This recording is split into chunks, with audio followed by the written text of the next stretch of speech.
Start recording. Run. Okay, now I'm recording. Thank you, OBS. Okay. Would you like to do a clap? Yeah. Let's do it. Yes. 1, 2, 3. Sick. Great. I also dung my bell earlier. Is that the past tense of ding? Rang.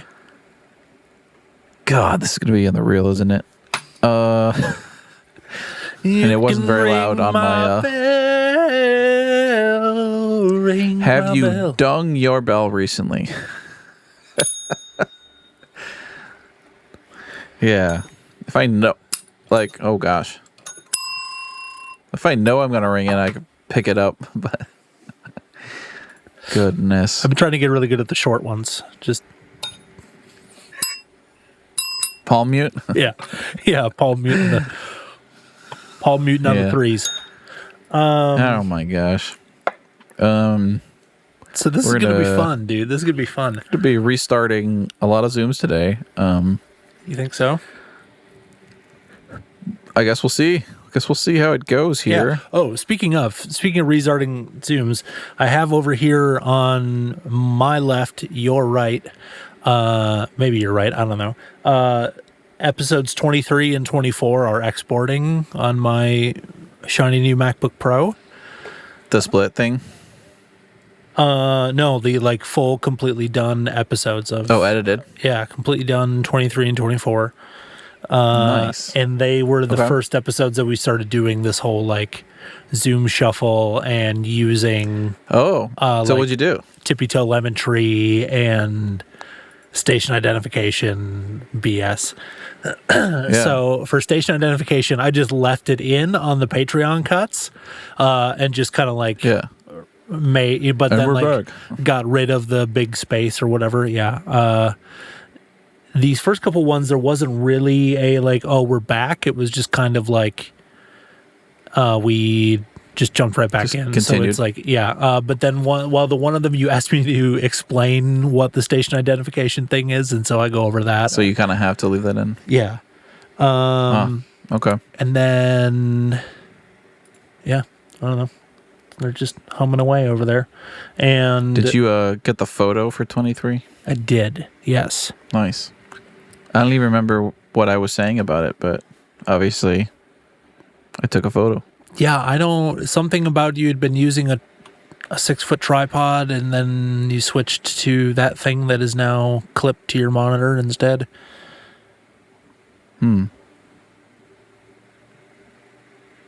Gosh, this is boring. I was probably talking about the new MagSafe tripod that I got. Yes, that's what it was. Yep. And it actually had nothing to do with my mount for the phone. Sounds about right. I recall being, hey, this is how my phone is currently mounted. It's mounted to this monitor over here. Yeah. So, sick. Nice. Dude, so, Art, I don't know when it was. Was it before Christmas? Yeah, it was like 2 or 3 days before Christmas, 4 days before Christmas, something like that. Our TV, our really nice Sony OLED TV, like Bravia, it died. Dang. Had like a internal power source failure, and like it was only like 4 years old. Out of warranty? Yep, out of warranty. Dang. Right after Black Friday, too. Yeah, well, so I ended up just kind of jumping, like, I was like, Sam's like, we need a TV. This thing is on nearly 24/7 in this house. It's on 17 hours a day. Like, and so jumped in and we're like, but I can't spend, because I bought that TV. It was like, we're never buying another TV ever again. Like, this thing will just, you know what I mean? Or until we have to. So I spent like $2,000 on it or something. It was a nice one. And I was like, okay, so I can't spend that again right now at the drop of a hat, obviously.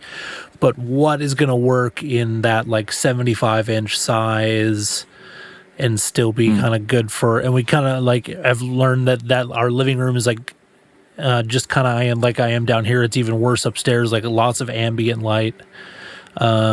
And so I started to kind of look around, and I really am actually fond of LG because they're the ones that they make the display panels for everybody anyway. So even when you buy a Sony Bravia, they're LG like panels of LEDs and whatever it is, but then they're just, like tuned to Sony standards or whoever else is making, like TVs these days.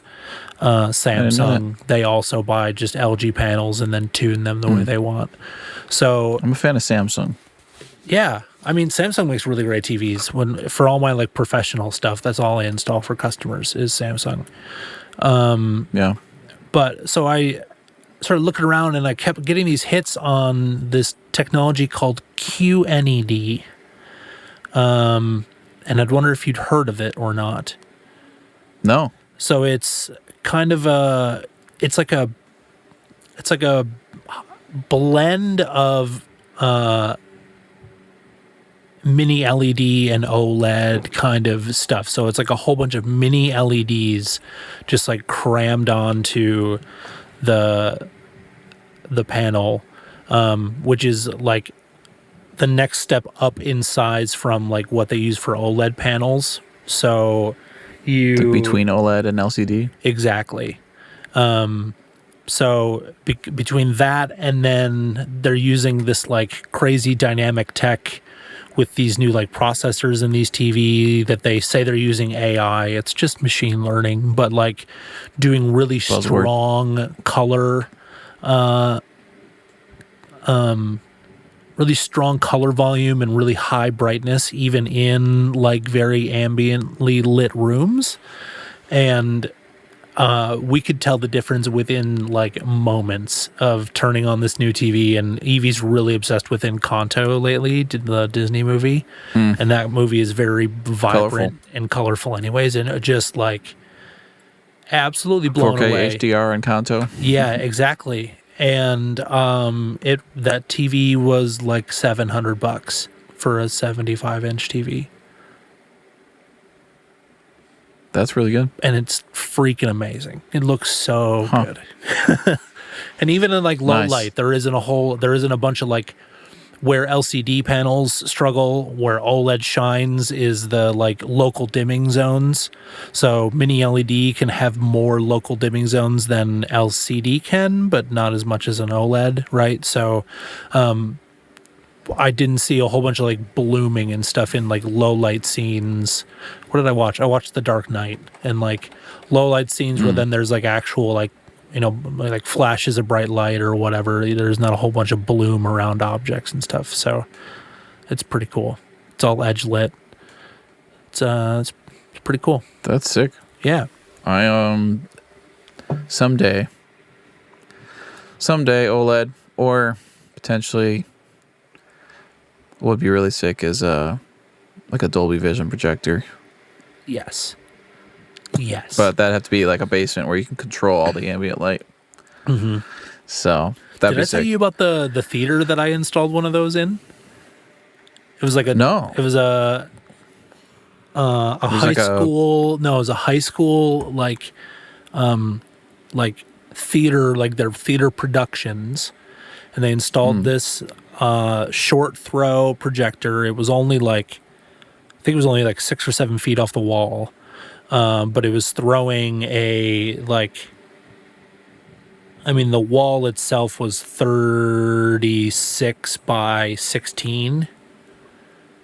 36 feet by 16 feet tall. Yeah, 36 wide, 16 feet tall. So I'm bad at math. It's a really big diagonal, but this thing was like it was laser powered. It was a laser projector, and they were creating all of their backdrops and stuff for their plays digitally, like in art classes and stuff, and then projecting that on this like back wall that we painted with a special like private school, I'm assuming.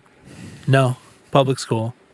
This was Wow. their like once every Impressive. 25 years Okay, they went all in on this. redo the thing, and the guy that that's in charge of the band department and the theater department like is a gigantic nerd and got everybody to say yes to everything and just like went so hard. Like That's amazing. PTZ cameras, like the band, there isn't a pit for the band anymore in the room. They stay in the band room, and there are cameras so that like the director can see the band and the band can see what's going on stage, and like hearing loop stuff back and forth between the two rooms. It was crazy. But like that projector, That's cool. is like this crazy Dolby Vision projector, laser. It was made by Epson. And like we all had to get certifications for it because the laser is powerful enough to like burn you, and you could like lacerate yourself with the thing basically. So my boss was up in the air right next to it but behind it, so like it was on and he's behind it trying to like adjust something, and he came down. He'd been up there for 3 minutes and he looked like half of like Richard Dreyfuss in frickin' Close Jaws. Encounters of the Third Kind. Like he had a sunburn on half of his face, dude. Like Shoot, thing is powerful. that'd be sick. Yeah Wow. that was a lot of fun. So should we talk about this movie now? That's nice. These movies? Movie? Movies? No, I was just gonna say briefly. I like Samsung. Someday maybe an OLED. I'm a big fan of smart device, dumb TV. As long as that display is nice, Yeah. you know, like a good Apple TV 4K. I can't tell you how many like really nice smart TVs. Like my parents have a Bravia, not an OLED, but the hardware in that thing is just not that strong. It is so sluggish. Mm-hmm. You know, and the apps aren't always that well supported. No. It's kind of like putting Android on the wall. It's like, well, everyone's a little different, and then like the developers have to like try and support all these different things to limited success. Like, Yeah. just plug an Apple TV into a dumb TV. Done. Yeah. Blazing. I never use any of the built-in apps or anything on any of these TVs that I have. It's literally just an Apple TV behind all of them. It's great. So Yeah. amazing. Yeah, dude, someday when you're ready, I can design you a room with like in-wall, we'll do like in-wall overhead and surround sound. Like, what would that be? 1, 2, 3, 4, 5, like 7.1 surround. How do I apply for a grant? We'd have to get you classified as like a historical landmark. A historical location? Yeah, exactly. Okay. Well, my house is from the 70s. How historical is that? Summer of love. I got well baby. water. PFAS. How should we start this thing? Yeah, I guess there's no edit version of this. It's just Patreon. There isn't. Yeah, we're just what's in the show is in the show. Even And if you're this listening to bit us about the now- show, which I assume you are. and you hit the plus 10-second button a lot, and you find yourself here. We're about to start actually talking about the movies now that you know we're talking about today because of the title. So, official, Why are we watching this? Official beginning. I should Official say. beginning of the show bell. Okay. Amazing. So, after what was the last Godzilla movie that we watched? Destroya. Destroya. Godzilla vs. Destroya. That is where Toho said, okay, 1995. we're done with Godzilla for a while. 1995, right? And around the same time is when they also began the discussions and work with TriStar Pictures to work on that 1999 American Godzilla release with Matthew Broderick. 98, actually. 98. I'm sorry. You're right. Same year as the third movie we're talking about today. That's right. actually. Which is interesting. And actually, but before that movie, like a couple months before the third one of this, that Godzilla kind of concurrent movie came out. productions, I imagine. Yeah. But they said, okay, we're putting Godzilla on the shelf. Nobody puts baby in a corner, but even Bono has a boss, so we're putting Godzilla on a shelf. Really just kind of was like, we just slammed out so many movies for the past 40 years or something, or more, and like need to see if we can kind of get some like get people wanting another Godzilla movie. But they also still like had to do things. They still had to make movies because you got to make money to be able to pay people to have jobs to be a film studio. And so they began work on what ended up being a trilogy of films centered around who I call very lovingly the Queen of the Monsters, Mothra. And it is these three movies that, while they are absolutely wild and a bit like Bollywood even at times, what happens with Mothra, the things that she does and she accomplishes across these three films, made me wonder if she isn't more of a badass than Godzilla. And kind of just really solidified her as one of, actually solidified her as my favorite kaiju. I love Godzilla so much. But Mothra. So you know how I love pizza. Teenage Mutant Ninja Turtles. Yes, and at the end of the day, there's no such thing as bad pizza, kind of right? Any kind of pizza is good pizza.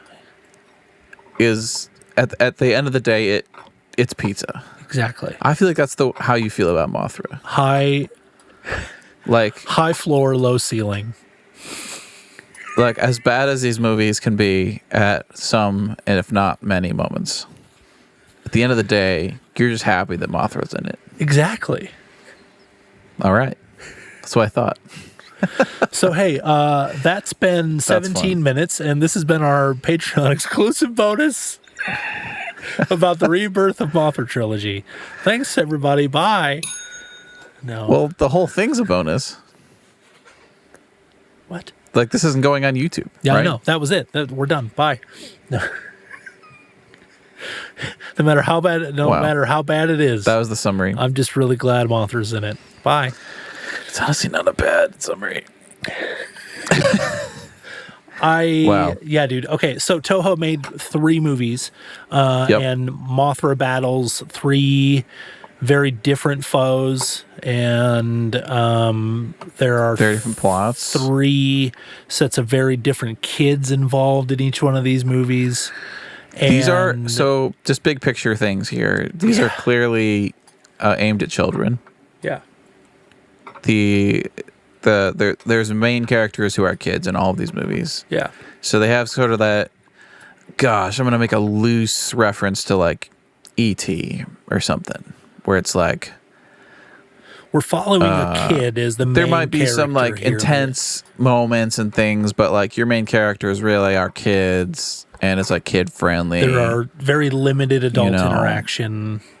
Like, yeah. I mean, there's adults there, but it's kind of mostly about the kids and then monsters. And of course, these Elias triplets. People. Yeah, the Cosmos. Triplets we eventually get to. Yeah, this whole thing, this whole trilogy is Toho in this very mid-90s mood. It's a very not like all through and through. They feel very 90s. Like eco, mythic, kid friendly, kid accessible. It's got like it's all like quietly anxious about like humanity's habit of constantly messing with the earth.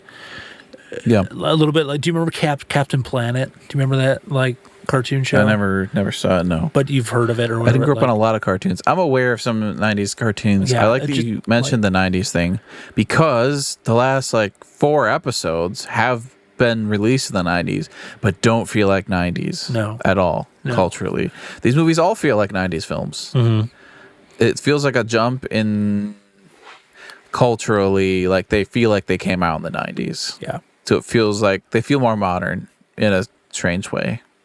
Yeah. Whereas like the last few could have been from the 70s, honestly. Yeah. It's the way they were made, the way they looked, just kind of what was in them. So, and I think it shows like who, I mean, it might even be a classic example of like the old school versus the new school. Like they didn't have somebody with a tenure on Godzilla films really working on, like it wasn't directed by anybody who had done all the Godzilla films or something, you know what I mean? It was just I'm sure they had some people involved, but like these movies are wild. Right. So you know how the Jurassic Park guy, I forget his name, with the white beard, he's like spared no expense. They spared some expenses. Your scientists spent making so these films. long asking if they could. They spared many expenses. Though we'll get to it, but I can find a lot of budget information about these movies, but the third one seems like they tried a little bit. It does. To me. It does. The first two do not. No. Feel like they tried very much.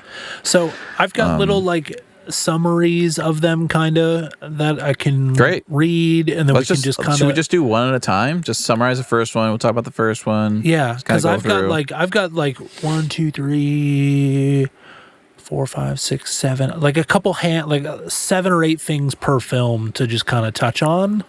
I got way more than that. Great. So we'll just kind of go bullet points through our lists, and like. Although, if I'm being honest, I should ask you, when did you watch these films? Very recently. Most recently. Like specifically, you watched the first one Saturday. 2 days ago? Like how recent? So Saturday. Okay. So 2 days ago. Started the second one yesterday, finished it today, and then watched the third one a couple hours ago. Okay. Yeah. I watched all 3 back to back today. Yeah. Which was tough, let me tell you. Oh, I believe it. Plus, I didn't sleep well last night, so even worse. I was struggling in some moments.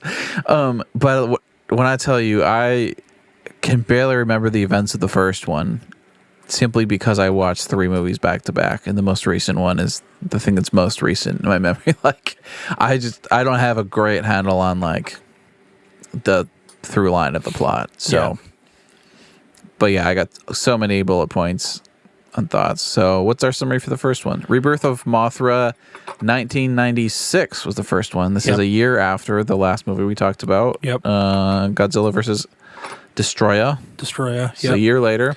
And these came out 96, 97, 98. Just bing, bang, boom. Yep. One right after the other. So, 96, Rebirth of Mothra. This one is basically Mothra as a fairy tale. The Elias, as they are like called in the other 2 films, are known as the Cosmos in this film. They would call them the twins or the Cosmos. Yeah, the twins. Then like the Elias in this, apparently. Yeah. They're more just like guardians, and Mothra in this film especially is framed as this kind of like maternal energy, paternal mom, kind of like planetary mom, and like mom of the earth kind of thing, Mother Earth. And then we have this space invader pollution monster thing called Desghidorah, which kind of reframes very nicely environmental destruction as something that is unnatural and not like inevitable, which is kind of how it's been in past Godzilla films. And basically it's just like, I don't know, like this monster shows up and these twins, you know what? Hey, we'll start with like the digging and stuff. Tippy Toe Lemon Tree. I'm going to back up a little bit. This movie starts with an excavation like we've seen in some other movies before. Something is uncovered accidentally. Somebody digs an amulet out of stone and it like kind of like unleashes some ancient cosmic power thing that's been buried underground, which ends up being Desghidorah. We are introduced to the Cosmos, the twins, and their sister. So there are 3 of them, who is named Belvira. So they didn't say that in this movie. They're all the same size. Is it in the second one that they finally talk about them being sisters? In the third one, you realize that they're all sisters. Now, maybe I missed something earlier, but maybe it's obvious because they're all the same size and they're riding around on things that are that size. I could have swore that there's something in the first one about, because the brother and sister have relational problems, like the actual human brother and sister in the film have relational problems and fighting a bit, and they like, there are the phrases of like, oh, I hate you and stuff like thrown around between them. And they like, I remember one of the sisters talking to the younger girl, like one of the 2 twins or whatever, like the ones that ride with Fairy. Title.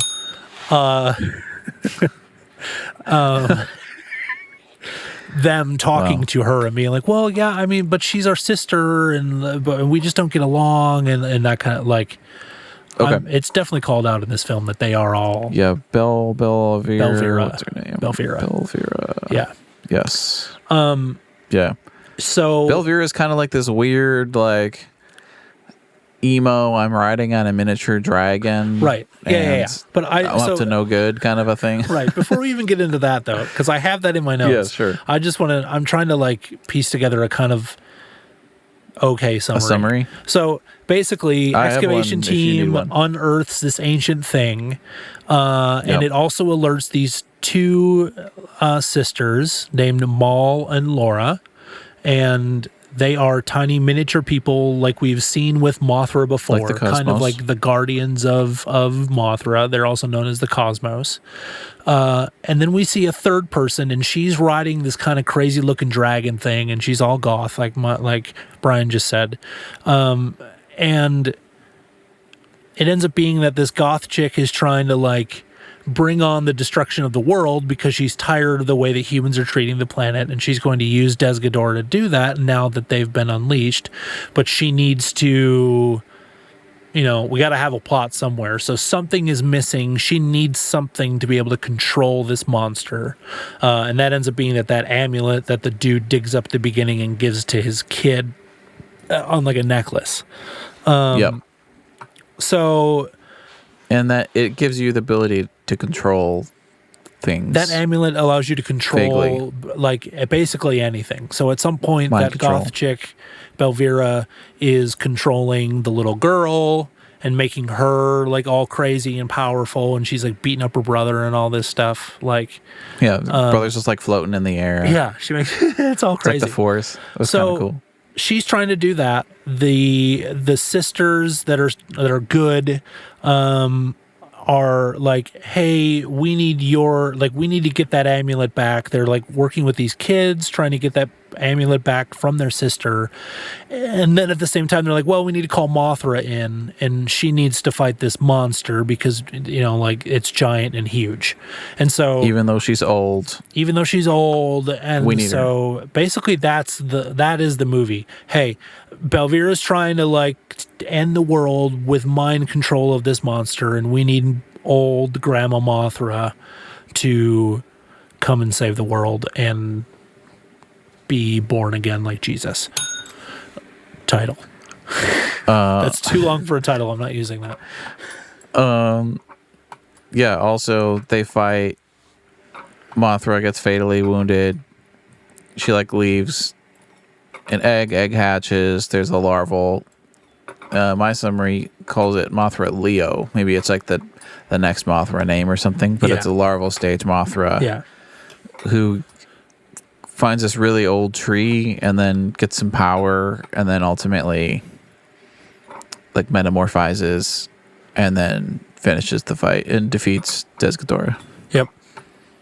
So Desghidorah kind of. It's interesting. So initially it looks sort of like a grayscale King Ghidorah, but it doesn't have wings. He's got like these weird, like almost like spines on the sides, like wings that haven't grown in yet, and then like almost like the claw of the wing is just kind of like sticking up, like shoulders almost, and a little reminiscent of Space Godzilla with the like. There's big he had shoulders, those like crystal spike things or whatever, but like but these are like almost cannons. like how a dragon, like their fingers would end in claws, but there's just one claw, just kind of like sticking out. So, also on IMDb they call it Death Ghidorah. I don't know if Des Ghidorah means Death Ghidorah or if that's just an Englishization of the literal Des Ghidorah. So is that like Spanglish? Yeah. That's what it is. Death Ghidorah, that's really cool. So, like, oh man, the first two things on my list, and these were, as I watched, I just kind of typed things out, random one-liners. I want to hate it, but it's so bad, it's good. It's like how you can't look away from a train wreck or some horrendous accident. That's how I've, like, and that was probably 10 minutes into the movie, would have been that first entry. Yeah. And then the next line is 8-year-old me would love this. Did you? Well, you didn't feel that way about all of them. We're just talking about this one, right? This is just Rebirth 1. Yeah, the first Rebirth and movie. And is this like story, plot, effects? Like, what is it that's making you feel that way specifically? Yeah, just the train wreck, all of it, dude. They went for that 90s feel, and I feel like they were looking around at, okay, so Belvira, she is the Japanese, well, I can't even really say she's the Japanese version of this. She's the Toho version of Rita Repulsa from Power Rangers. And I will explain more of that after our station identification. Okay, so you've never seen Power Rangers. I have only seen a handful of episodes. I had a mother who was very... We don't need to get into it. That's what my therapist is for. But what's interesting is I have written down here, Belvira is the Japanese Rita Repulsa. Rita Repulsa is like the main baddie in the original Power Rangers who was always trying to... every episode it was Rita Repulsa's got some new plot to end the world and the Power Rangers are going to fight against her. Okay. She's kind of like the up to no good character. Exactly. At the beginning of this movie, yeah. Clearly. But, like, here I am sending you, and I will put here in the episode, Tippy Toe Lemon Tree, her Wikipedia entry. You just go look at Rita real quick and you'll see what I mean. Just a good picture of Rita there. But, like, I can't say that she's the Japanese version of that because Power Rangers is originally a Japanese show that when they brought to America, they just cut out all the parts with the actual Japanese people in them and re-filmed it all with white people, and then all the fighting scenes are still just the Japanese people. So, but yeah. Belvira is totally a Power Rangers ripoff, and I love it. But yeah, it's like you said, it's like there were expenses spared on especially this film and the next one, but especially this one. Yeah. It's kind of like the studio said, hey, why don't you prove that this is even freaking worth it? Here's some money we don't care about really too much. Go make a movie. And it's also it's also a product of its time. So we're getting to 96, 97, 98. These are like pre-production years for Star Wars The Phantom Menace.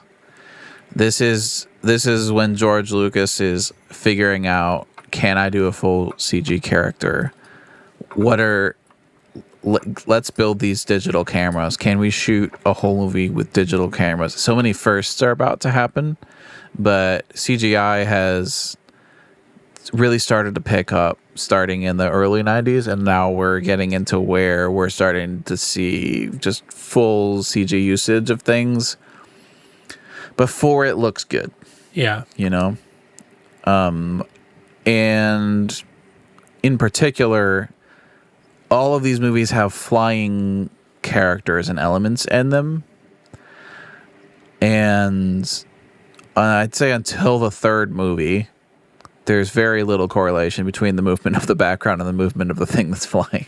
Yeah. So it is very disconcerting, the parallax of just the sliding of this thing that's supposed to be flying against this background. It is very like student film. We made it work situation. Yeah. Like, yeah. Except that this is like a real Toho Productions movie. So I don't know if it's budget. I don't know if it's like timelines and we need you to use digital compositing to try and fake this and make it look realistic, and not enough time to make it look as good as it's just, yeah, it's wild. There's a lot of things flying around in the air and it doesn't look very realistic. The lighting's off a lot. Not much of a story. I don't know if there's really any good actors in any of these movies. No, dude. Usually when you look at a movie from the 90s, regardless of whether it's a Japanese movie or somewhere else, you'll see actor photos on some of the cast, as in they've been in other things. Yeah. Not the case for these movies. Not the case for any of these movies. Nope. Very little credits to most of these actors. I mean, part of that is like child actors, perhaps, but there are adults in these films. So, yeah, I even noticed, I don't remember which movie at this point, the trilogy is kind of a blur. I remember noticing like a music cue being repeated like 4 times, like the same piece.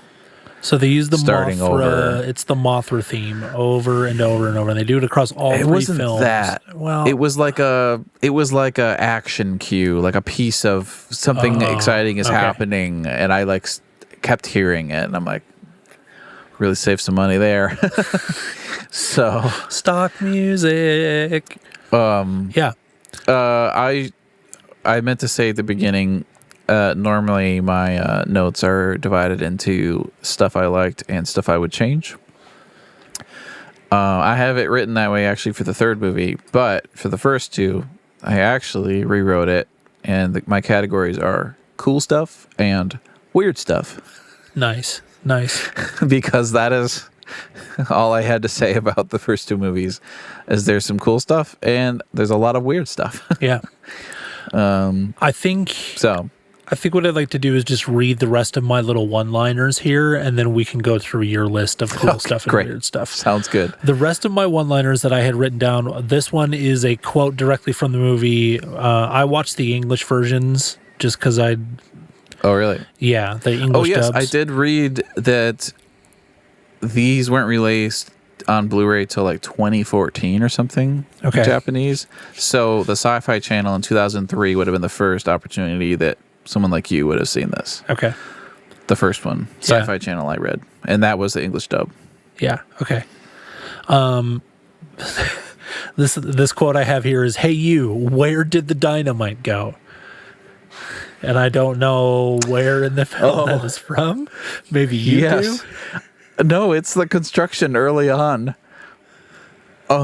Because I think the goth chick is controlling a guy, like gets into like a excavator, and all of the dynamite from their site is in the front of the front loader, and he just drives it into the rock because she's trying to get Ghidorah out of the hole in the ground. Some guy just runs up and he's like, "Hey, you, where's all our dynamite? Where did the dynamite go? Where's all our dynamite?" Yeah. It's kind of funny. Next thing I've written down is really batshit crazy cool miniature work. And I think that just kind of spans across all 3 films. I think I just was mostly like the Mothra larva stuff. There's so many different like versions of Mothra across all 3 movies. And then this is I in will all say most of the flying characters, everything that you see on screen in like the first 2 is very clear. Of course, it's a green screen, but you can see all of the edges. Like the matte lines are horrible. You can see the edges of the grain on almost every single shot. So bad. the last thing I have written down in all caps, this is just for Rebirth of Mothra. Mothra larva laser energy power, no. I'm glad you mentioned that because I was going to ask, has Mothra shot lasers out of her antenna before? No. Which is what I thought, but then I was like, what did Mothra do before? Just like fly around and stuff? With like energy beams? Yeah, there was lightning-y stuff? Yeah, lightning-y stuff. But I can't remember. Yeah, and then she went off into space. So maybe that's where she got new powers. Sure. Was space. Sure, man. Hey, dude. Hey. Larva laser energy power, no. Oh my gosh. Is that the end of your that's the end of your for Rebirth 1, yes, that's the end. Okay, great. My turn. Let's just keep it moving here. If you're listening to this, you're really into this franchise. All right. Cool stuff. Little sister is mind controlled. She's like, her little brother is just getting thrown around in the air. He's like floating in the air. Cool effects. Looks cool. There were a couple shots with things like that looked cool. You could tell it was like a, like a real thin metal wire or something. Like you could actually like almost see the wires. I'm like, it's wire work. It's classic, but it looks cool. There's like, Force moment. Your little brother's getting thrown around in the air. Yeah. Except she wasn't in control. So like she was being mind controlled, but mom is just bound and gagged for some reason. Yeah, just tied up. Don't know why that was important. She's tied up, I guess. That whole entire Belvira fight scene just was just needed to do way too long and unnecessary. The whole destroy the house scene. Yeah, this is actually a proposed title for this episode. I've titled it "Dogfight in the Living Room." Title, which is quite literally what's happening. There's just, for so long, Belvira on this little dragon, and then Fairy. the twins are on their fairy, and they're just going around in the air. And there's footage of a living room sort of in the same direction, and then they're just kind of flying around, and all kinds of things are happening and hiding and stuff. And things are flying off of shelves. Cats and dogs it's a long together. sequence. Mass hysteria. Yeah. The third movie could have been 90 minutes. These first two could have been 75. Well, what I kept Even thinking, with what they are. What I kept thinking is these could have just been TV shows. You could have just done probably 6 episodes per movie or something, and done a little more with everything. But make them TV shows. Yeah. Silver screen wasn't as big then, but yeah. The mountain explosions were kind of cool. Mm-hmm. When it was way too long, but ultimately Ghidorah emerging.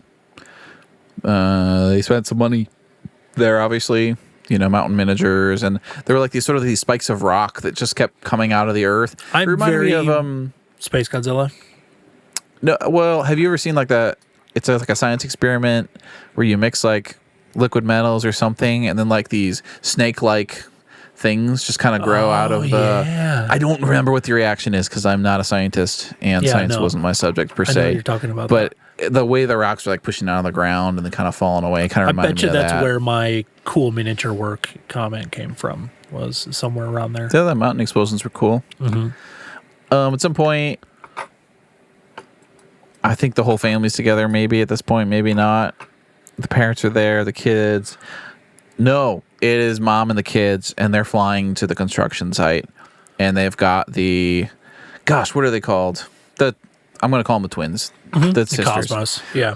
Yeah. And oh my gosh, Tippy Two Lemon Tree. We got to put a screenshot in. Quote. This is a flight attendant. Quote. What lovely dolls you have there. Cut to these two actresses lying in a giant box going full Toy Story mode, just like freeze. But it's like Full, the most like, ridiculous Indian in the poses. cupboard, just like But they don't look like dolls. Like they look like they got caught doing something they weren't supposed to be doing, kind of a situation. We gotta put like a screen grab in or something. It's Down. really funny. down. 可愛いお人形ですね。 Full Toy Story moment. Yes. There's something else I forgot. The Discadora design with the wing claws looked cool. He later like leveled up and got wings and was basically just King Ghidorah at that point. At the end, Mothra, this would be, I'm imagining, the hatch of the larvae. Yeah, so this is Mothra Leo.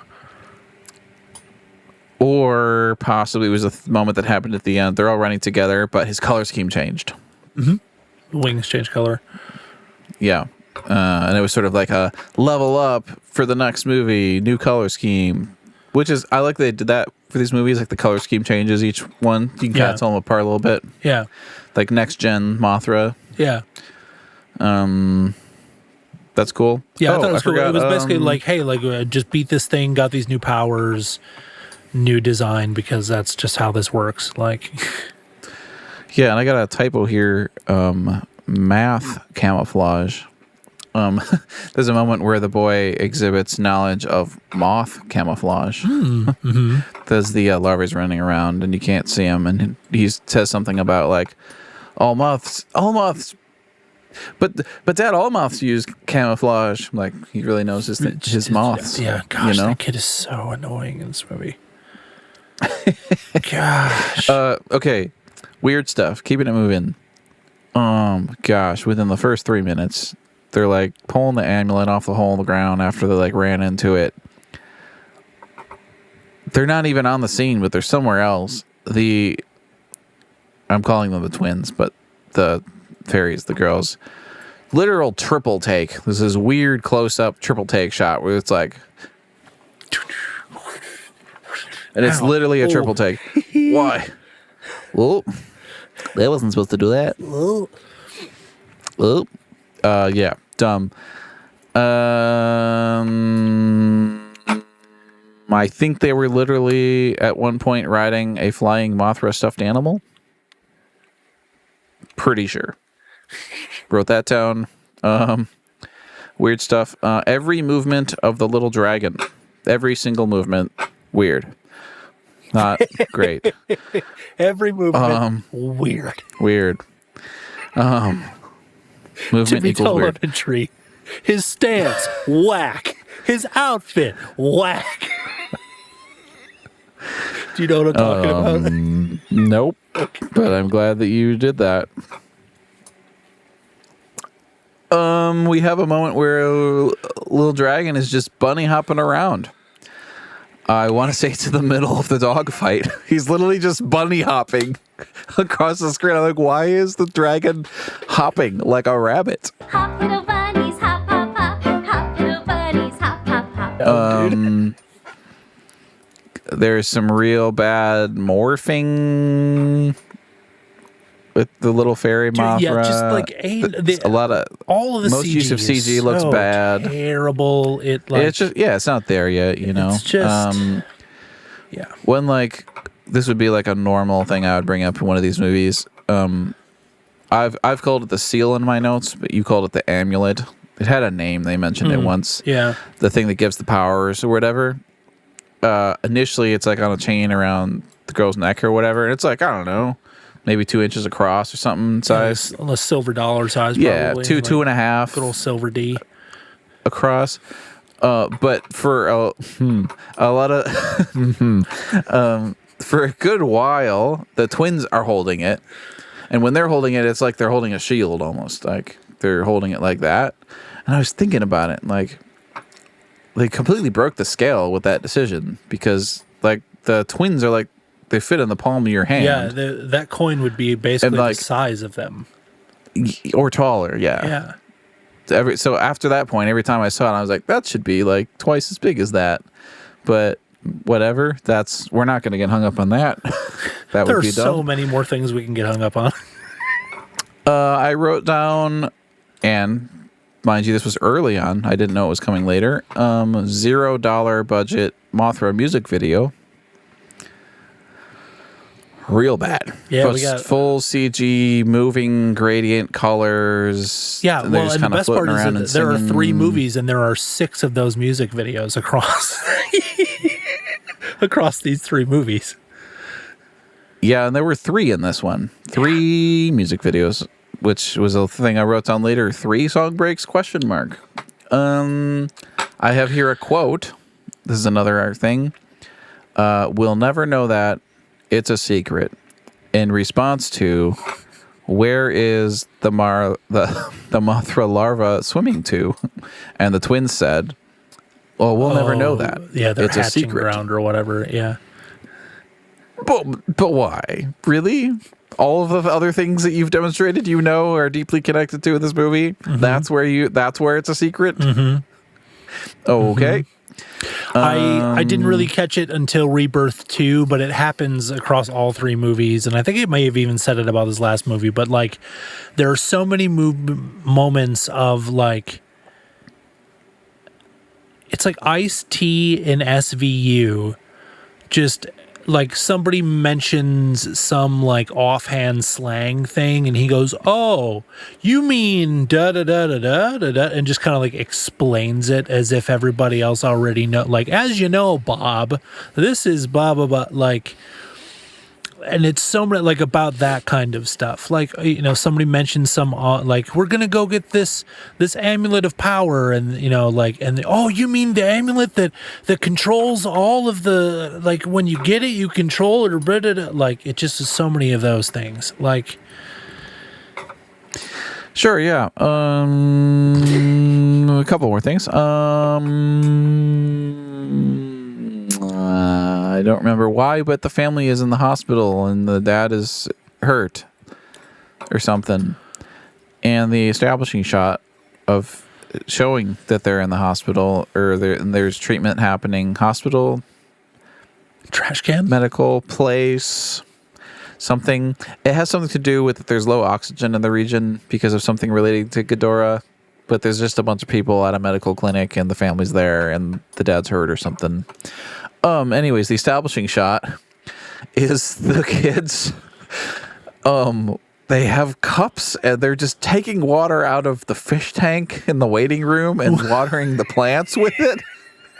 They're just being like, kids, but like 5 or 6 cupfuls, a good 30 to 45 seconds dedicated to them watering the plants with the fish's water. Yeah. Why? I don't know. Okay, larva is in the forest, and they've been talking about like the age of the trees. It's there's a lot of environmental themes obviously in these movies. They're talking about old cedars that are like 1,000 years old, but there's like this really big one that I don't know. There's a really big one, and then like the larvae is there, and they're all kind of there, and the tree just starts kind of pulsating and glowing randomly, and someone asks something about it, and like, why is it glowing or something, and they're like, it's because it's 10,000 years old. Duh. Okay. All trees that are that old start glowing. Duh. Wouldn't you? Man, I don't remember the rest of the movie, but because the dad got hurt, he's in a wheelchair for any other remaining appearances in the movie, including when the parents show up in the middle of a field in the woods. He's in a wheelchair at the end of the movie. He's just in a wheelchair in the middle of the woods. Sure. Yeah. Sure, buddy. Somewhere about 45 minutes or so into this movie, I just started going, this might as well be a cartoon. This might as well just be an anime. There is no ties to any Title. real life. This might as well be a cartoon title. Yeah. Yeah, and this like definitely has a silly vibe. and just started to like just laugh about all of it instead of being like that's so dumb. I just like this is so Yeah, so I wasn't mad dumb, about any of but, these like, movies. yeah. It was a long ride. So I guess low budget and silly theming means that all ideas are good ideas. So Yeah. Hey, yeah, there's no bad ideas here. yeah. Okay. Second movie. If I Rebirth of Mothra 2, Electric Boogaloo. 1997. Yes, sir. If I had my way, I'd love to spend the least amount of time talking about this one because it was obviously the worst one. Yeah. Yeah. Let me skim this summary I have here. So this is the darkest of the three, even though it's still for the kids. We've got Dagara, a pollution monster, feeding on contamination, turning ecosystems into dead zones. There's all these crazy jellyfish that like the one that pops and explodes and like eats that guy's face. Yep. Sounds about right. There's like an And- ocean-based kaiju. Yeah, that's Dagara. Sort of. And we're looking for the treasure of Nani Kanai. That's what Belvira is after this time. She's after the treasure of Nani Kanai because then she could end the world with Dagara and the power that she would get from the treasure. There is no storytelling in this movie really at all. It is just random cuts of events all smashed together. And I get that that's kind of actually how life works. Like there's just all these things going on all at once, but like we're in a story, you're trying to tell me a story here, so holy shit, help me out.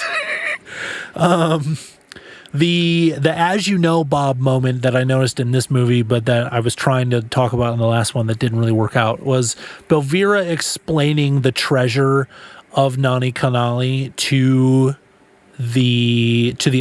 her sisters, because like they're like, what are you doing? And she's like, I'm going after the treasure of Nani Kanali. And then like they're like, Nani Kanali, and she goes, yes, you know, then this and da da da, and then explains Like you're supposed to know about it. Exactly. Right. Like the other two things that I have about this film, because it is basically like Can I read a summary? There's Atlantis, right? Yeah, read a summary, please. Yeah. Japan's coasts are attacked by poisonous starfish-like creatures called Barim. And the Elias, which is Maul and Laura, the twins, whatever you want to call them, they enlist 3 children who have found a small creature they named Go-Go. G-H-O-Go-O? Gorgo. G-O-R-G-O. Yeah, I think it's misspelled here. The Elias explain the Barim come from Dagara, a monster created by the lost undersea civilization Narai Kanai, however you said it. And they travel to the temple of Narai Kanai, while Belvira manipulates 2 fishermen to get there first. Of course. Mothra Leo, the one from the last film, fights Tagara, but is overwhelmed until Grogo is revealed to be the treasure of Narai Kanai. He was the treasure all along. Literally is where they went with that plot. And its energy revives Mothra, allowing transformations that lead to Tagara's defeat. The temple collapses and sinks back into the sea. That's kind of the whole thing. Yeah. So Sound right? yeah, so it's basically we start the film, there are these fishermen, they're out doing their thing. These starfish all come up and attack him, and they see this like random, somebody thought it was like a dog or whatever, like it ended up being Gorgo or whatever the heck his name is, whiz by. Yes. He had escaped from Nani Kanai underwater to go and find someone to help him. It's basically like he escaped to try and go find somebody to help him resurrect this island or whatever, so that they could beat this monster. And Gorgo is like alternate universe basketball. version of like a Furby gremlin looking thing. Yeah. It's like doesn't speak. it's like doesn't- tribble size, but it's white. It's got like duck feet. Yeah. No a arms, little tail. and then like the head Eyes. turns, and it's got big eyes that blink, and it doesn't speak. No, it's and a just tail kind of with 3 gold there. rings hanging off of it, like That's right, like Sonic the Hedgehog. a little bit. Yeah. I don't know. Weird, super weird. So it ends up being that this thing is the key, and they needed to like wake up some ancient deity so that she could transform Grogu or whatever the heck his name is, Gorgo. Yeah, dude, I don't know. This movie's just a mess. It is just such a mess. It's like, it's laughable. I laughed so much through the second one just because of how ridiculous it is. I laughed until I almost fell asleep, and then later I laughed at least one more time. Yeah. So the 2 things that I have written down are both late in the movie. We've gotten the whole thing where like the kids have made it to this lost civilization island. Belvira, like you said, recruits these 2 fishermen dude that are just total assholes, and like, oh, I hate them so much.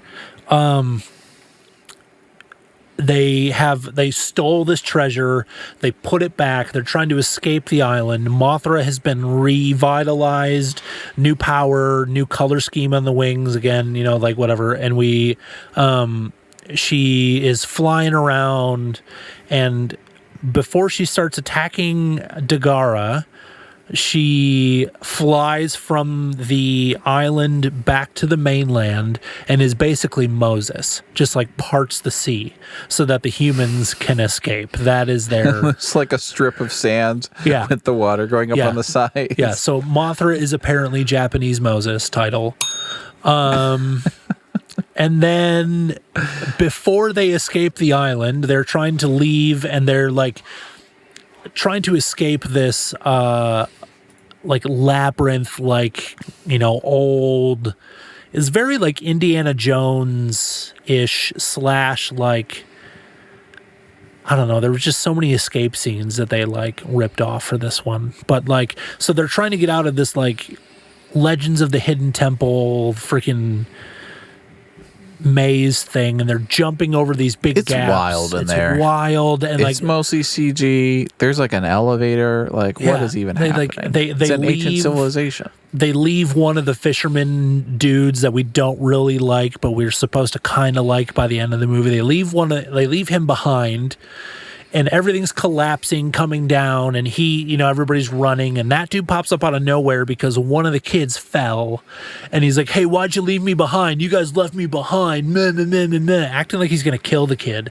and they're at this Grown man. like gap between these like 2 things that they have to jump, and he like picks the kid up over his head and just like, "Why did you leave? Hey, catch the kid!" and just like throws him like he weighs nothing, just like picks up this kid who probably weighs 125 pounds and just like thoop, like over his head. And then is like, "Go on, I'll die here, blah, blah, blah, whatever." And then this big chunk of concrete falls from the ceiling, and instead of crushing him, it launches him across this ravine, and he lands down in front of the people now here, and he's unconscious and really beat up, and he's got blood all over his shirt and his face and this stuff, and they're just like, oh, are you all right, blah, blah, blah. And the little girl has Gorgo, our little basketball-sized friend, and the camera shifts to as if we are this dude laying on the ground unconscious, looking up at the people that are crowded around him. "Are you okay? Are you okay?" And then the little girl takes our friend Golden shower. Gorgo and holds him out over the dude, and we get a 10 to 15 second golden shower shot of this kaiju baby thing peeing on the dude.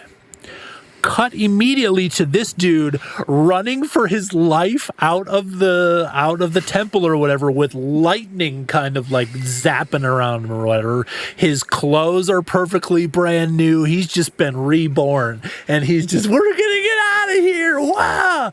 It is the wildest thing I have ever seen in a movie. So what I have written down And that's is just one moment. Rebirth of Mothra 2 Gorgo Piss. Great. Yeah, that's a good title.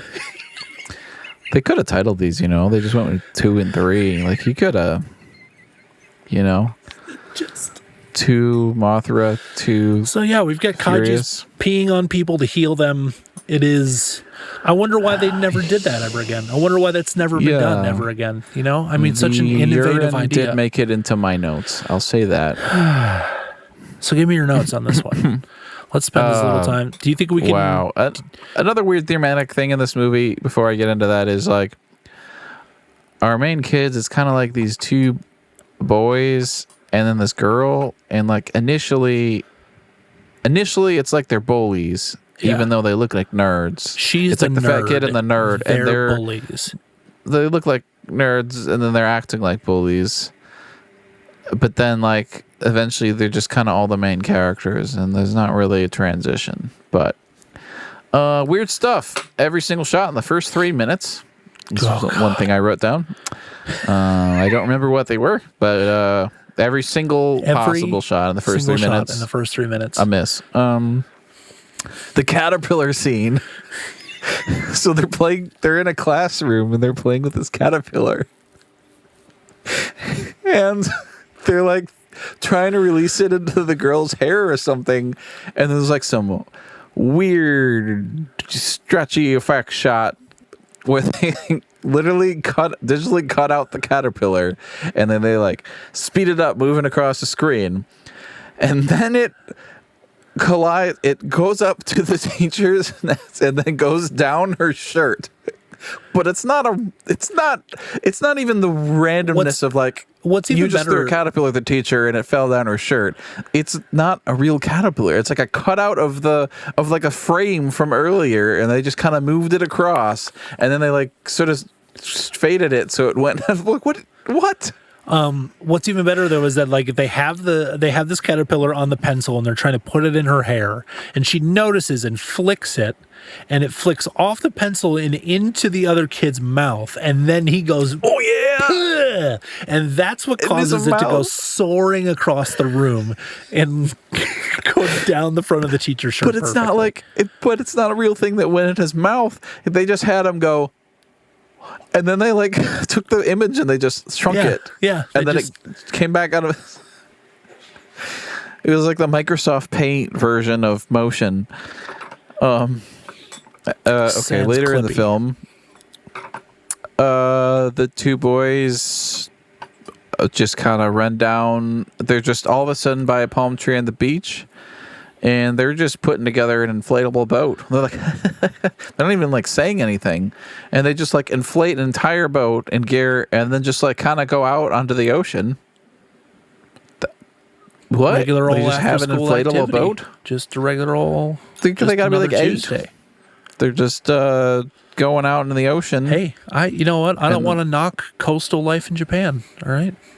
Yeah, and of course those like starfish show up and deflate their boat, and I'm thinking like, oh, like they're gonna be like sinking, or they're in the middle of the ocean when it's deflated.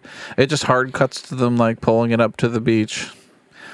Why did they even go out of the ocean in the first place? We just needed to add that 15 minutes or just needed however long it was. Yeah, just needed. Okay, so we go to the secret city. According to the topics the teacher was teaching in class, they're talking about the Okinawa Trench and how it used to sort of be like a land it used to be land before it was submerged. And so the idea is that there might be some cities from a long time ago that used to be on that land, and now they're like submerged, right? The secret city that we find out about shortly after that, our mind is supposed to go, oh, hey, it's like Atlantis. It's a sunken city. Cool. So it was originally up on land. Remember that. When this city gets activated by them like being over it, and however that, I think it's like Magua or whatever the frick his name is, the Furby Magua activates it or something. Gorgo. And it rises out of the sea, like these temple things rise out of the water, and I'm like, okay, so that looks cool, but do you remember 2 scenes ago when you were establishing that it was a sunken city and it used to be on land? Now you're saying it rises up. These things. Where's the rest of the land? These things are incompatible. If it was once on land, then why is it designed to rise up? We're going to pause here for station identification. As previously mentioned, this ancient city is mostly CG inside. Apparently, it has elevators. There's just elevators in it. You seem really distraught about elevators. I shouldn't be, because there's no logic to any other part of the movie, but that one got me. Best part of the scene that you described with the guy being launched by the falling rock is the sound he makes when he's launched into the air. A sound he makes not once, but twice. And we're gonna put a clip of it in here because it's I too will make good sure to it even happens. try to. It is clearly a sexual moan.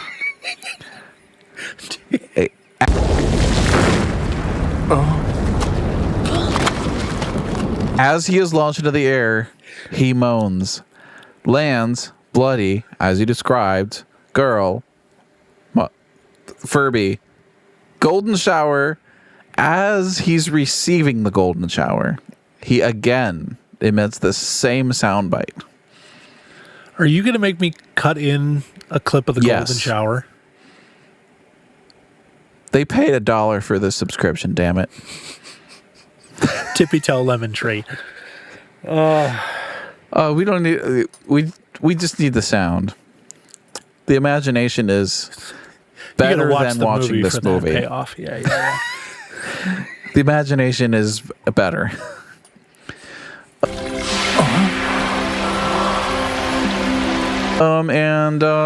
The ambitious end credits.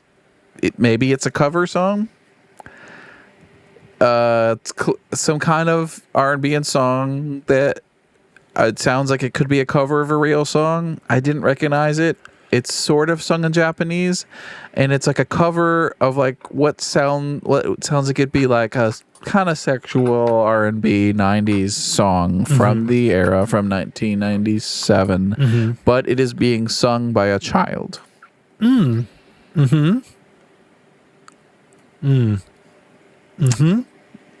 I'd say that can't have aged well, but I don't see how it could have worked in 1997. Yeah. What's really interesting is I've started to notice and make the connection that like that kind of. I've been watching some animes from the 90s. We've talked about this before.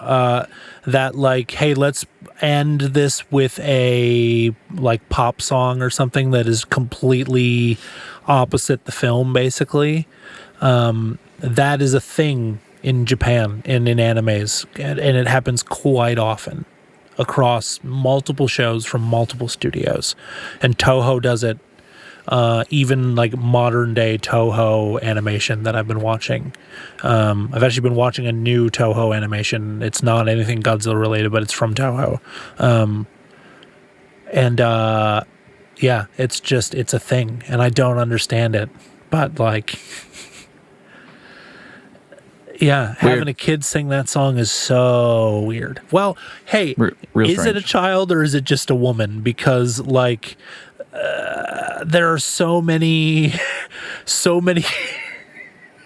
One of my things, Ash Ketchum in the Pokemon series, he is voiced by a woman who's playing a child. All of the Rugrats in the series Rugrats are voiced by girls. This is a child singing a song. Absolutely.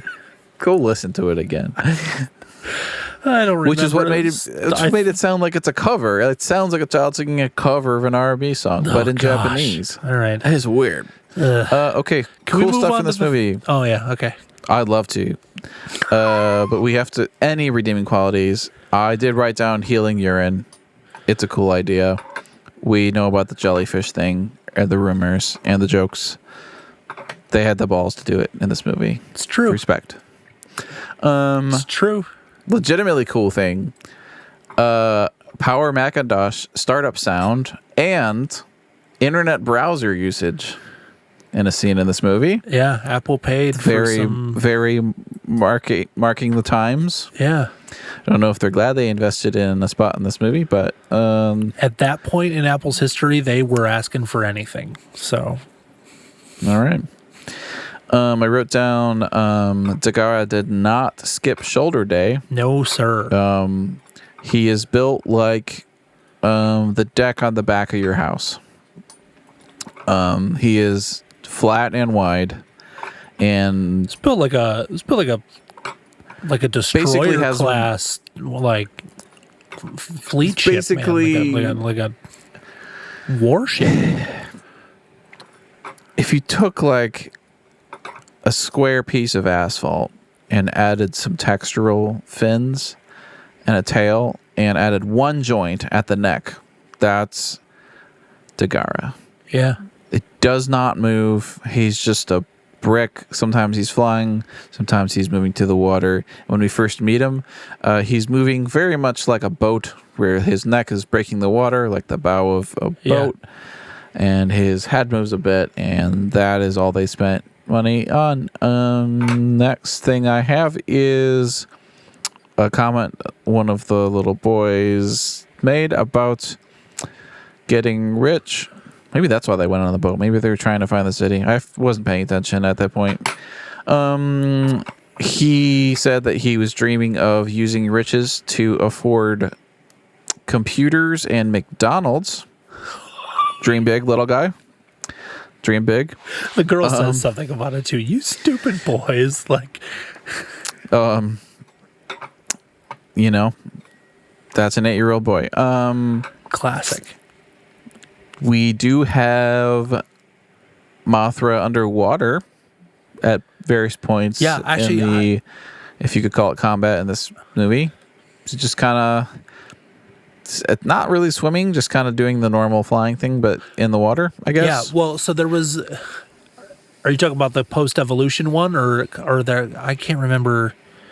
Because I thought it was. If you think I remember the details of this movie. Okay, so my favorite version of Mothra Leo in this movie is after they power her up with Gorgo, and she breaks off all of the starfish things and is flying around, and then transforms like just midair into like. It made me think of a flying fish. She basically turns into a flying fish moth thing. And then, I mean, it's like wings, another set of wings. So she's making like an X. And Okay, then, so that was like at the end. Fish tail. Yeah. Like that's at the end. So I'm actually talking about earlier because it was literally just regular Mothra, but underwater. Then we have a scene where there's like a million little attack Mothra fairies. And they go inside of. And I titled it Mothra in X-Wing mode. It's like this alternate, and they have like, it's like the X with the wings. Yeah, that's the flying fish mode. Yeah. And it looked like there's about 100 little Mothra X-Wings flying inside of Dagara. It was a weird moment in the movie. Yeah. And then, yes, later there is a mode of like main Mothra that also has like the X-Wings, if you will. Yeah. Pretty cool. Pretty cool. Pretty cool. All right, next movie. I have a summary for us. Rebirth of Mothra 3, 1998. The Wild 1998, as you said, released, I don't know, shortly after, definitely same year as the TriStar American Godzilla movie, which we have talked about on this podcast before. Let me skim this.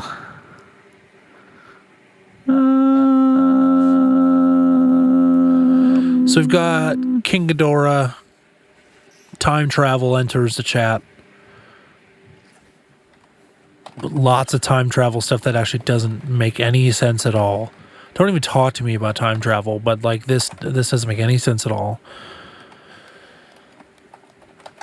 Yeah. Give me your summary. I'm pulling up a good summary here. The summary I had did not mention the kids or any of that kind of stuff, so I want to make sure that this is accurate. In Rebirth of Mothra 3 from 1998, children across the city mysteriously vanish after a meteor lands, and King Ghidorah is identified as the one capturing them and keeping them inside an organic dome it says feed on their life force. I don't think we know that.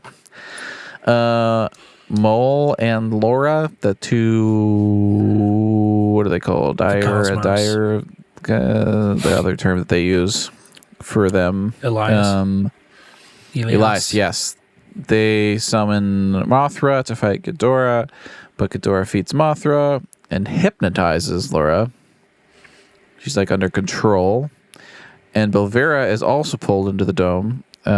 Mole sends Mothra back in time to fight a younger Ghidorah. We're talking like time of the dinosaurs. While the other one enters the dome to rescue Laura and the captured children, and they break free of Ghidorah's spell and helps. In the present, Ghidorah returns and recaptures the children after regenerating. But Mothra is revived in a new form and destroys Ghidorah, and the children are freed. Okay. As wild and not great as the story in this movie is, it is clearly the better of the three. Mm-hmm. They have some budget. I think every single digitally comped shot of flying things, the matte lines are perfect. Like, they look great. There's some unique camera angles in this movie that are like really modern and kind of reminding me of like the next Godzilla movie, which would be Godzilla 2000, like kind of where they went with it. I reverted to my stuff I liked category here, so I'm just going to go through and then you can chime in. We mentioned Infant Island on screen. We're going there. We've identified a real place. For some reason, the little dragon, I forgot his name. It's like Goro or something. It's like 2 words twice. The one that Belvera rides on. Oh, yeah. For some reason, he's like kind of bionic in this movie. He's like wearing armor and he's got like electronic elements. He's got like a sniper scope over his eye for some reason. The kind of looks cool. Yeah. I don't know if it really serves a purpose. He's barely in the movie. The Mothra twins outfits, I noted here, get more elaborate every single movie. They do. And they are very elaborate in this movie. Yep. Very elaborate gloves. Complicated and fancy. Yes. So, did I write down here? I did write down later. Okay. I wrote down Onion Boy Strikes Again. Title. For some reason, the older child in this movie, his mom asks his opinion on like a food related item. She's cooking in the kitchen and he like gives her chef advice about like needing more onions, or you need to dice the onions smaller or something. Yeah, you need to dice the onions what is finer. this kid, Gordon Ramsay or something? Yeah. Was that ever relevant to the plot going forward? No. No food related things. It was relevant to like when the dad gets home and they feed him the meal, he like tastes it and he asks who made it, and the mom says that he made it. He goes, "Oh, you knew exactly what I wanted." That was the payoff of that. Thanks. Which is to say nothing. So there's 2 younger siblings.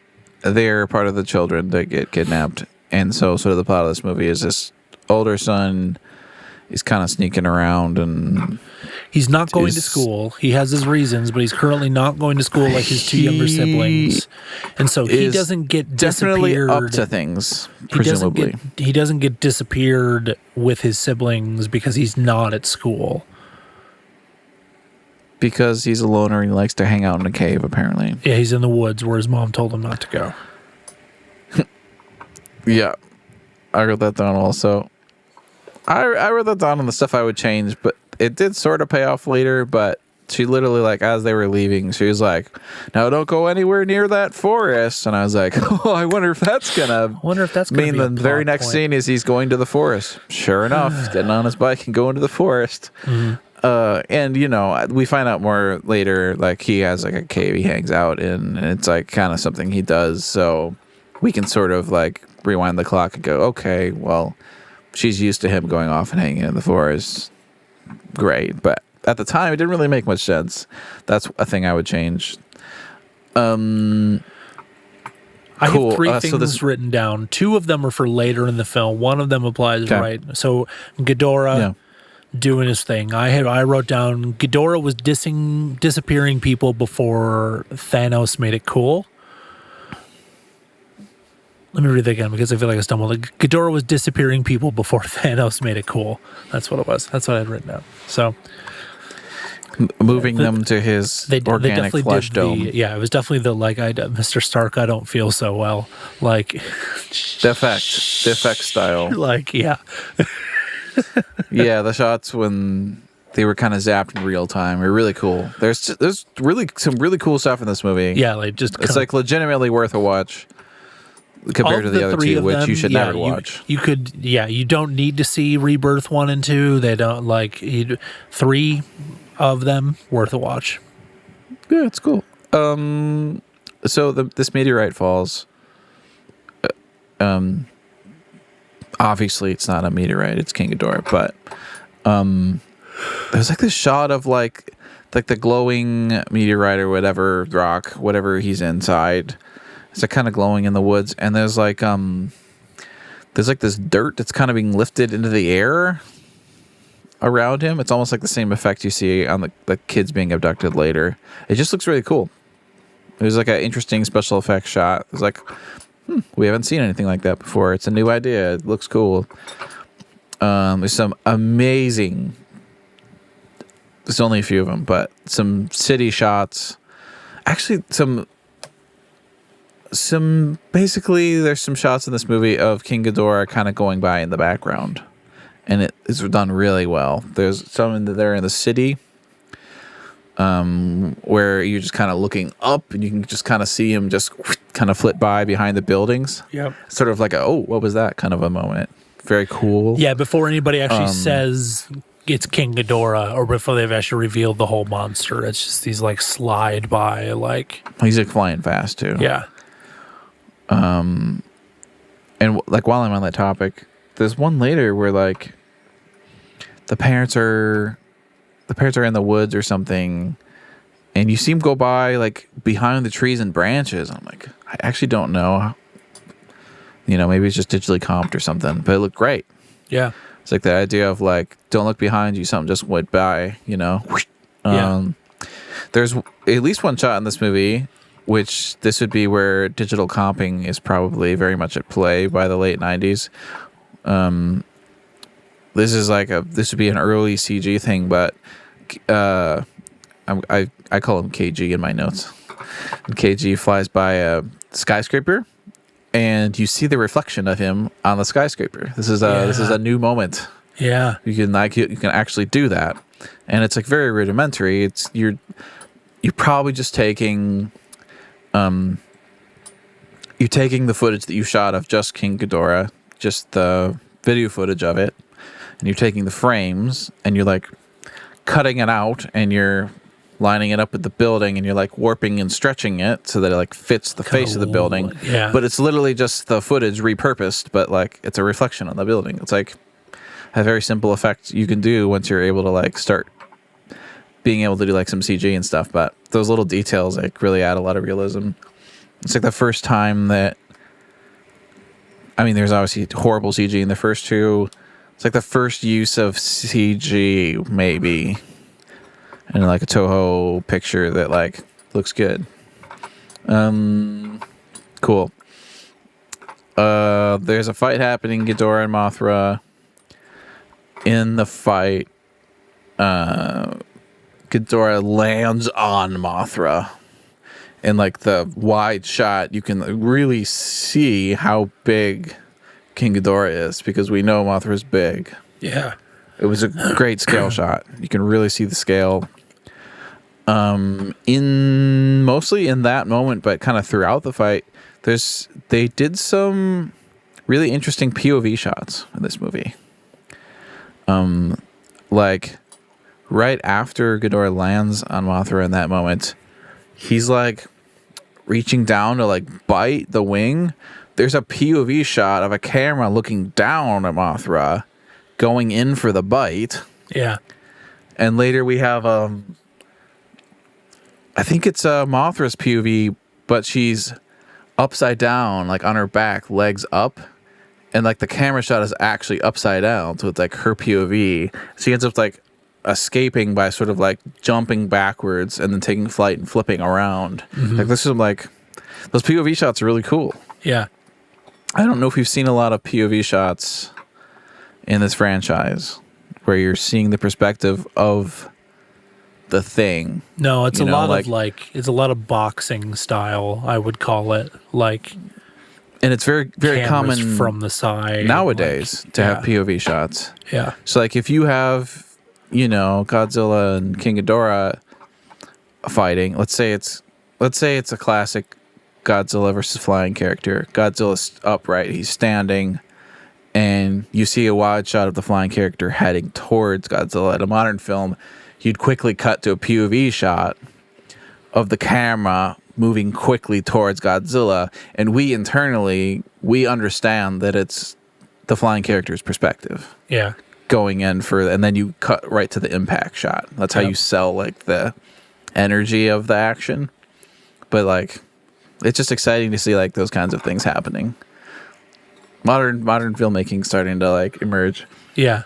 Yeah. For sure. Yeah, the kids being abducted, like that whole thing was cool. So sort of like this fluttery effect, but they like took the footage of the kids. They must have shot it separately from like the hallway they were standing in, and they just like stretched the footage. So it's Yeah. like they would, like you're stretching taffy almost. Literally is what it looked like. It's kind of a it cool looked pretty idea. cool. Yep. I loved in that scene just before that happens, like the teachers, like they're doing their thing or whatever, and then everything starts to shake, and the one kid runs over to the window and just Macaulay Culkin in Home Alone, just like ah. They get got. And then they all rush up to the window. Yeah. So Mothra does go back in time, just kind of sent back in time by one of the twins, or one of the, as we know in this movie, the three, wow, I can't think of the term, Triplets. but Belvira and the other two, like they're all sisters, right? Yeah, the Elias. Yeah. Mothra gets sent back in time.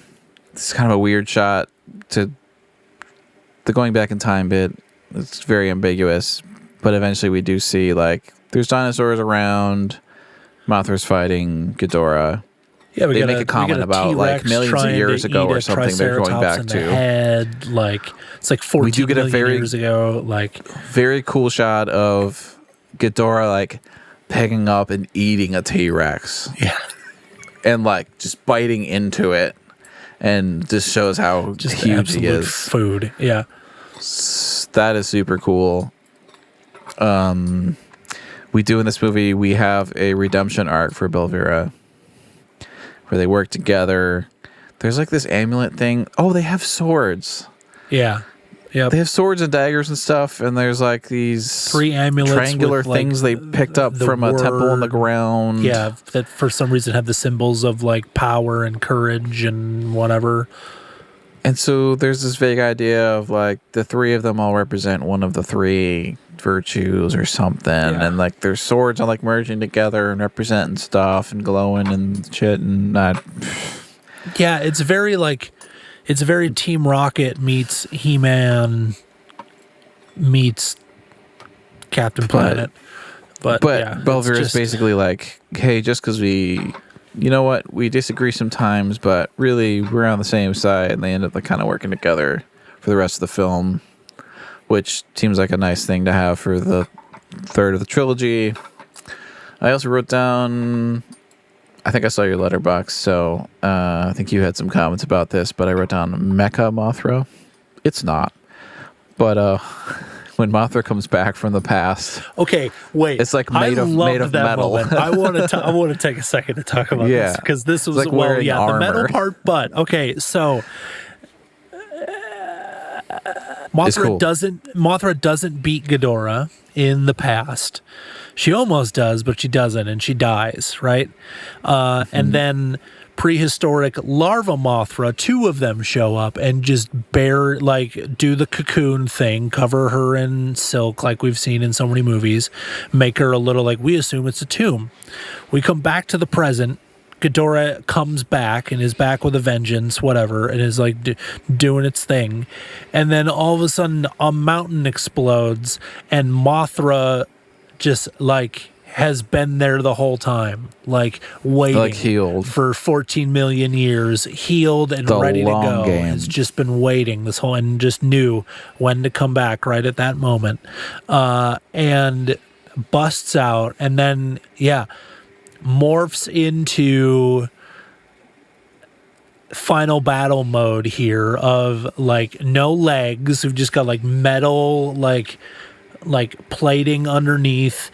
Edges of her wings are made out of metal. It's so cool, sharp. Dude. And I just have written down. And she cuts Ghidorah several times.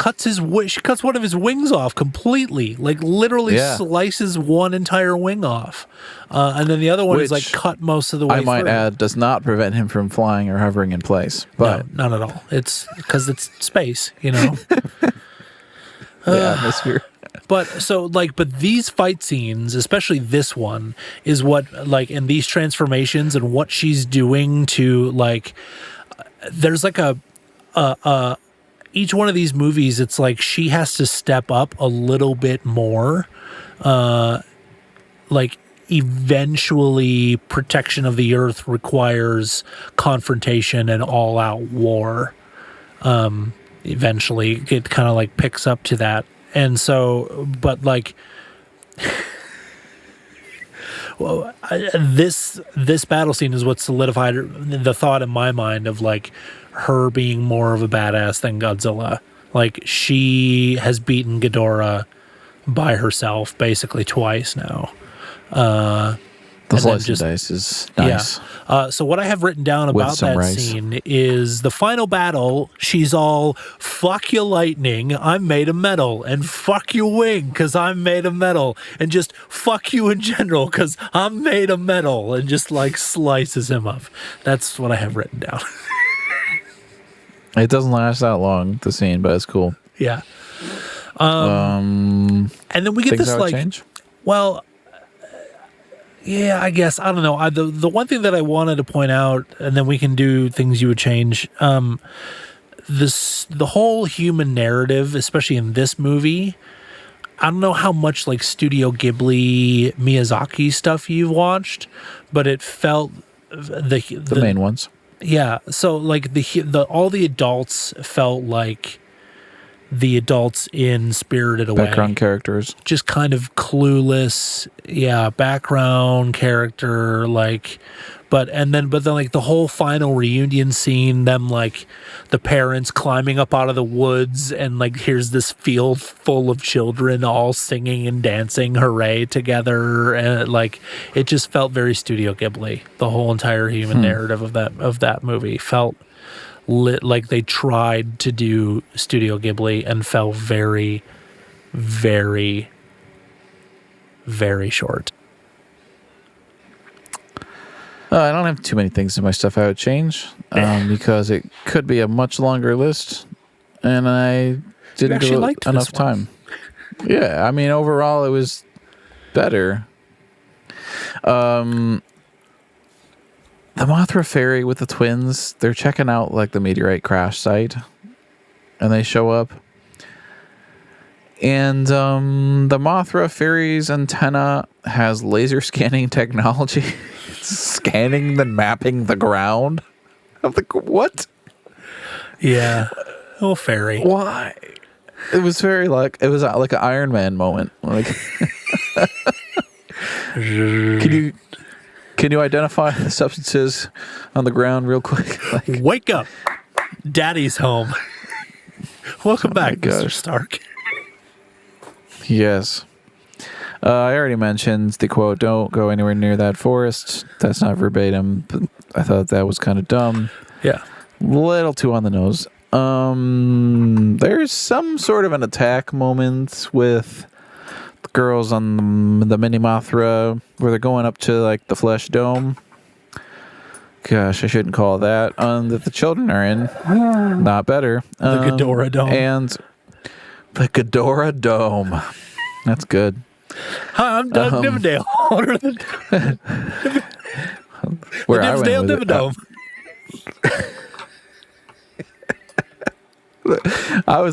I was going Thunderdome. Welcome to the Ghidorah Dome, and like it's just all the kids. That's where my mind went. Welcome to the Ghidorah Dome.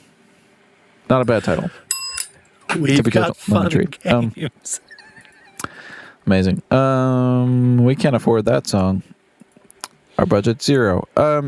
Anyways, in that scene, the dome attacks them with what I have called here, it says CGI earthworm arms.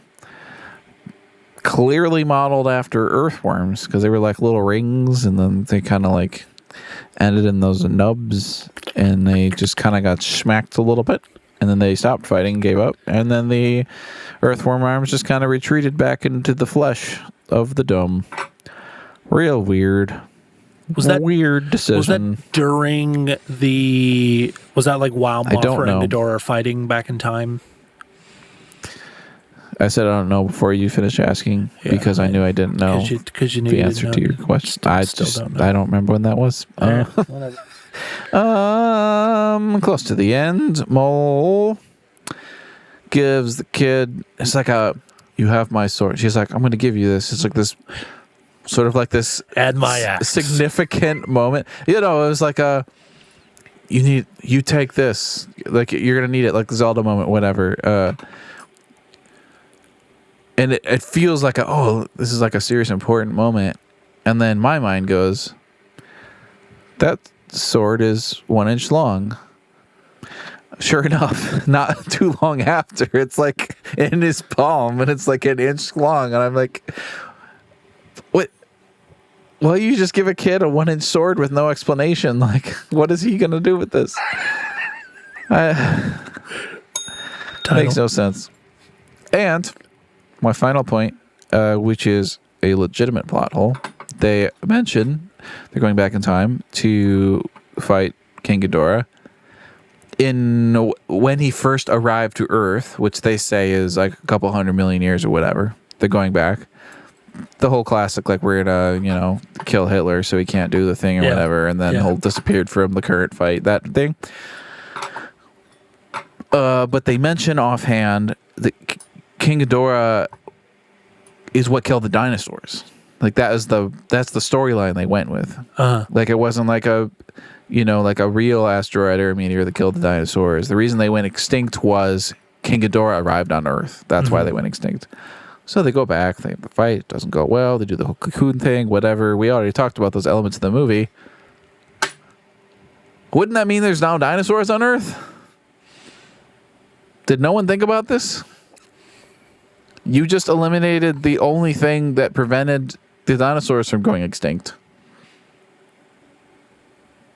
And I was a little mad thinking about that because it'd be cool for there to be dinosaurs on Earth. There would, hey, yeah.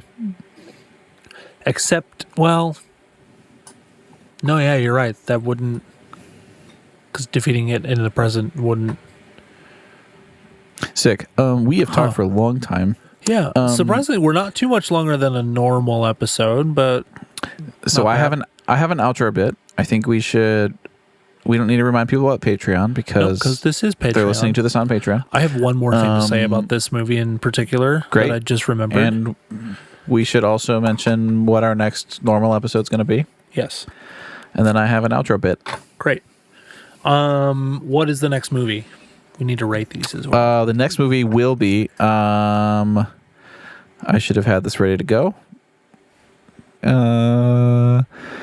We, of course, mentioned it last episode, and I will just start over my sentence as if I didn't have to look this up in this way. Godzilla versus Megaguirus.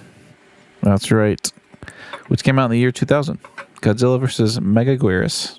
Guirus. However you want to say it. That'll be our next regular episode. The last thing I want to say about this movie is just one of the LOL moments for me. Probably one of the best ones in the franchise in general, in a Godzilla movie in general. They're back in time.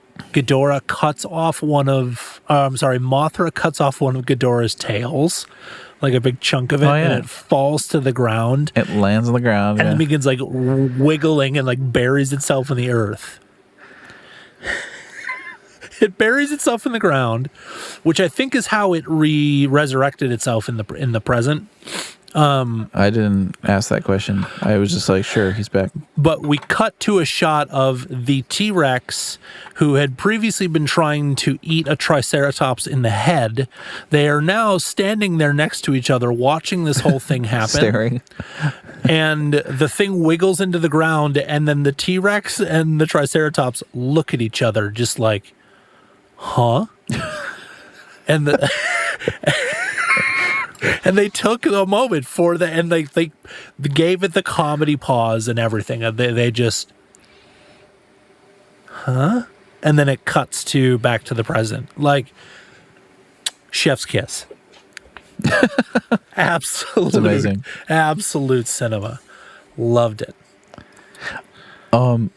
We need to give our ratings for these movies. I forgot. Yes. What'd you rate the first one? The first one, where are my ratings? Rebirth of Mothra, I gave a 3.5.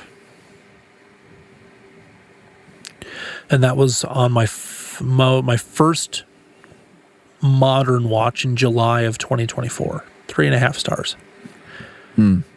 What'd you give the first one? It might be generous. I give it 3 out of 5. Rebirth of Mothra 2. Yeah. I gave 1 star. 1 out of 5. I gave it 2 out of 5. Generous. Yeah. And Mothra 3, I'm actually going to adjust these now, but I gave it a 3. I give this 3.5. Yeah, so I'm actually going to adjust that one to a 3.5, and I'm going to take the first one down to a 3. I thought this third one was on par with a lot of movies we've watched recently. Yeah. Has problems for sure, but who doesn't? Some cool stuff.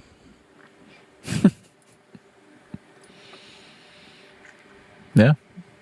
Next episode will be Godzilla versus Megaguirus.